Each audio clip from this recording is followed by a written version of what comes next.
আজকে লাঞ্চের থালা শেয়ার করব ছোট্ট একটা গল্পর সাথে।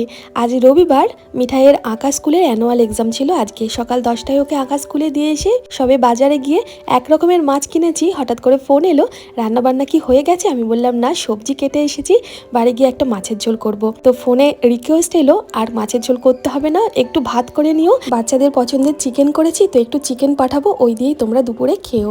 আমি ঠিক আছে বলে কিছু মাছ কিনে বাড়িতে নিয়ে আসার পর মাছ বাছতে বাছতে ভাবলাম, আমি যদি এখন এই মাছের ঝোলটা করি পুরো পড়েই রইবে। কারণ টিফিন বক্স খোলাতেই মাংসের গন্ধে ঘর মমা করছে। তাই মাছগুলো ধুয়ে বেছে ফ্রিজে তুললাম, সাথে কাটা সবজিগুলো আর বন্ধুর পাঠানো খাবার দিয়েই থালাটা সাজালাম। গরম ভাতে প্রথম পাতে লাউ শাকের চচ্চড়ি রাখলাম, এরপর ঝিঙে আলু দিয়ে পিটুলি বেলের মাছের চচ্চড়ি ছিল, আলুটা কম নিয়ে ঝিঙে আর মাছটা বেশি নিলাম, 2 টুকরো চিকেন নিলাম, ঝোলটা বাদ দিয়ে, সাথে টক দই, শসা পেঁয়াজ আর লেবু তো আছেই।